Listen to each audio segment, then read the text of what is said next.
Apocalipse 14, parte 1. Nas cenas da revelação, João contempla uma abrupta transição quando a figura de um dragão furioso é substituída por uma visão de pureza e calma. No capítulo anterior, vimos o poder perseguidor com suas características bem distintas. Agora vemos os que são perseguidos e as características distintas dos verdadeiros adoradores de Deus. Verso 1. Olhei e eis o Cordeiro em pé sobre o monte Sião e com ele 144.000, tendo na fronte escrito seu nome e o nome de seu pai. Os 144.000. Este é o mesmo grupo claramente identificado em Apocalipse 7, versos 2 a 8. Eles têm o nome do Pai escrito em suas frontes, o qual está no selo descrito no capítulo 7. O Monte Sião. O Monte Sião é citado tanto no Antigo quanto no Novo Testamento como o trono peculiar de Deus, e aos olhos de Israel famoso pela beleza do orvalho matinal. Salmo 133, versículo 3. É em Sião que Deus habita. Salmo 9, versículo 11. É do Monte Sião, por ele amado, Salmo 78, verso 68, que vem a salvação. Salmo 14, verso 7. É sobre o Monte Santo de Sião que Deus declarou o Filho como rei, quando disse: Tu és o meu filho, eu hoje te gerei. Salmo 2, versículos 6 e 7. É para Sião que os resgatados do Senhor voltarão e virão. Com cânticos de júbilo, a alegria eterna coroará sua cabeça. Isaías 35, versículo 10. É a Jerusalém celestial com a sua incontável hoste de anjos.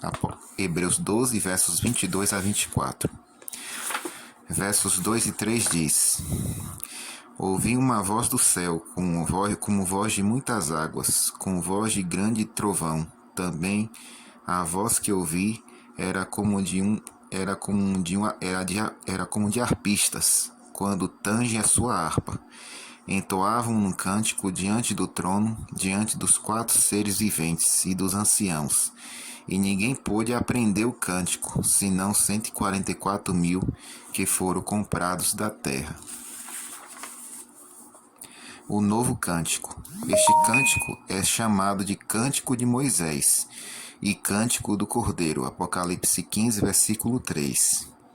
O Cântico de Moisés, em Êxodo 15, é um cântico de livramento. O cântico dos 144.000 é um cântico de livramento. Ninguém mais pode juntar-se a ele, pois nenhum outro grupo de pessoas haverá passado por experiência como a deles. Esse cântico não pôde ser cantado até que o Cordeiro foi morto. Os anjos não puderam unir suas vozes neste cântico dos remidos, pois Cristo não morreu pelos pecados deles. Verso 4 diz: São estes que não se macularam com mulheres, porque são castos. São eles os seguidores do Cordeiro por onde quer que vá. São os que foram redimidos dentre os homens, primícias para Deus e para o Cordeiro. Não se macularam com mulheres. Aquelas mulheres promíscuas de quem eles se afastaram são descritas em Apocalipse 17, versículo 18. A mulher que viste é a grande cidade que domina sobre os reis da terra. A grande cidade que reinou sobre os reis da terra no tempo de João foi Roma. Esta cidade deu o seu nome para a igreja que é representada pela mulher. E esta igreja trocou os ensinamentos e os mandamentos de Deus por doutrinas e mandamentos de homens. João está falando de fornicação espiritual. Esta é uma figura de linguagem comum na Bíblia. Muitas vezes é dito que os homens iam se prostituir após os seus ídolos. O povo de Deus tem evitado tanto a idolatria espiritual como a idolatria declarada e exterior.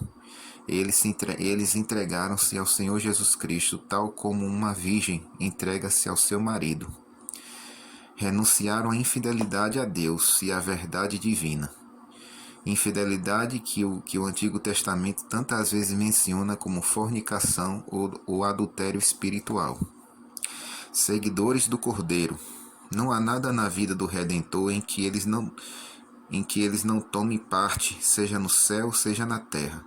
Eles o seguem em sua humilhação, seus labores, sofrimentos, morte, ressurreição e ascensão. Ele o segue na prosperidade e na adversidade, na alegria e na tristeza, na perseguição e no triunfo. Ser cristão significa viver como Jesus viveu. Jesus disse: segue-me, são os redimidos da terra. Eles seguem a Cristo sem medo da morte e são transformados por ocasião da volta de Cristo. 1 Tessalonicenses 4, versos 16 e 17. Pois o Cordeiro que se encontrou no meio do trono os apacentará e os guiará, pois os guiará para as fontes da água da vida, e Deus lhes enxugará dos olhos toda lágrima. Apocalipse 7, verso 17. Os redimidos dentre os homens. Eles foram cativos de outros homens uma vez, mas Deus em sua misericórdia os libertou. Verso 5. E não se achou mentira na sua boca, não tem mácula. Não se achou mentira na sua boca. Eles rejeitaram toda a falsidade, aceitaram e proclamaram a verdade de Deus. As palavras, atos e pensamentos deles são puros. Não há pecaminosidade que macule suas ações, mas até mesmo seus pensamentos estão em perfeita harmonia com a vontade daquele que se assenta no trono. Suas características são obediência, pureza, separação e veracidade. Verso 6. Vi outro anjo voando pelo meio do céu, tendo o evangelho eterno para pregar aos que se assentam sobre a terra e a cada nação, tribo, língua e povo. O evangelho eterno. A palavra inglesa gospel, evangelho, vem do inglês arcaico gospel, que quer dizer boas novas. No Novo Testamento é usada a palavra evangelion, da qual vem evangelho e evangelista. Um evangelista passa a sua vida pregando as boas novas. O evangelho eterno nunca muda, existe apenas um evangelho. Romanos 1, verso 17 e Gálatas 1, verso 8. Ele foi anunciado primeiro no Éden, Gênesis 3, versículo 15. Depois para os filhos de Israel, Hebreus 4, versículo 1 e 2. E é proclamado de novo a cada geração. O Evangelho vai ao encontro de cada necessidade, de cada crise na história do mundo. Cada nação, tribo, língua e povo. Não é um ramo que brotou de alguma denominação, mas um movimento poderoso, invencível e mundial, que começou pequenino e envolveu a terra. Um movimento organizado para a obra final de Deus pela humanidade caída. Versículo 7, dizendo em grande voz: temei a Deus e dai-lhe glória, pois é chegada a hora do seu juízo, e adorai aquele que fez o céu e a terra e o mar e as fontes das águas. Temei a Deus. Não temam os homens, mas temam a Deus. Não deem glórias a si mesmos ou a outros homens, mas deem glórias a Deus. Não adorem ídolos, dinheiro, prazer ou as ciências humanas, mas adorem o grande Criador, por seu imenso poder e palavra. Ele fez todas as coisas. Pelo temor do Senhor, os homens evitam o mal. Provérbios 16, versículo 6. Deus chama o seu povo do pecado para a justiça, da transgressão de sua lei para a obediência. E o que significa temer a Deus? Eclesiastes 12:13 responde: de tudo que se tem ouvido, a suma é: teme a Deus e guarda os seus mandamentos, porque este é o dever de todo homem. Dai glória a Deus. Como damos glória a Deus? Primeiro, confessando os nossos pecados, Josué 7,19. Segundo, agradecendo-lhe suas bênçãos, Lucas 17, versos 12 a 17. Terceiro, guardando os seus mandamentos, os mandamentos de Deus, Apocalipse 14, verso 12, 2 Tessalonicenses 1, versículo 10. É chegada a hora do seu juízo. Por causa de um estudo superficial da palavra de Deus, muitos cristãos têm limitado o julgamento à segunda vinda de Cristo. A Bíblia apresenta 4 fases do julgamento final. A primeira fase é o julgamento antes da segunda vinda. O Filho do Homem dirige-se ao ancião de dias, Daniel 7, versos 9 a 14, versos 26 e 27. Purifica o santuário, Daniel 8, verso 14, e abre os livros, Daniel 9, versículo 10, para revelar quem está qualificado para constar no livro da vida. Segunda fase, o julgamento na segunda vinda. O Filho do Homem, sentado em grande glória, separa as ovelhas dos cabritos. Mateus 25, versos 31 a 46. Terceira fase, o julgamento durante o milênio. Durante 1000 anos, os santos sentarão em seus tronos, com sua tarefa de examinar os registros dos que se perderam e dos anjos caídos. Apocalipse 20, verso 4 e 1 Coríntios 6, versos 2 e 3. Quarta fase, o julgamento no fim do milênio. Ao terminarem os 1000 anos, a sentença é executada, e os que se perderam e a própria morte são lançados no lago de fogo. Apocalipse 20, versos 12 a 15. Foi por identificar o julgamento exclusivamente com a segunda vinda que os cristãos presumiram que o fim dos 2.300 dias revelava a data desse evento. Eles estavam equivocados acerca da segunda vinda, mas corretos acerca do julgamento.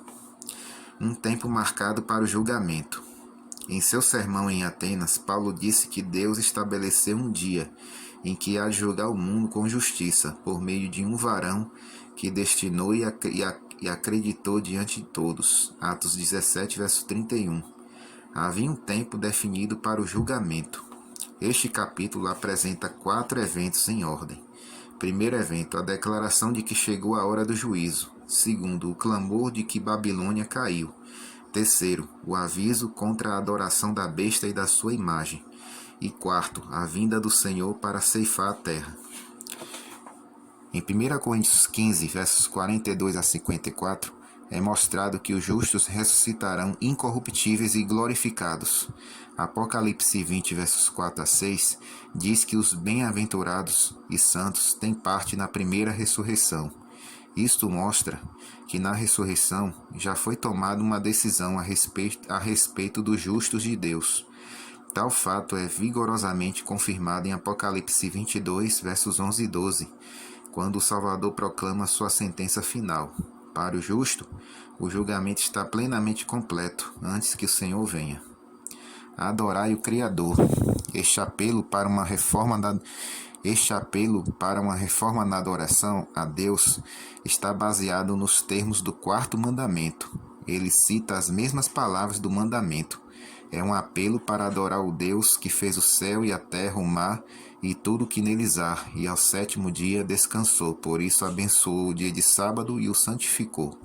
Êxodo 20, versículo 11.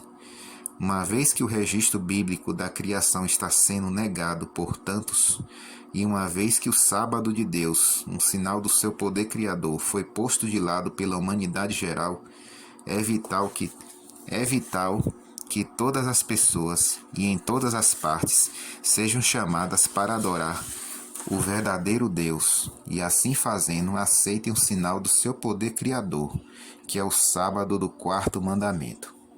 Essa é a nossa primeira parte do nosso estudo. Que Deus abençoe a todos.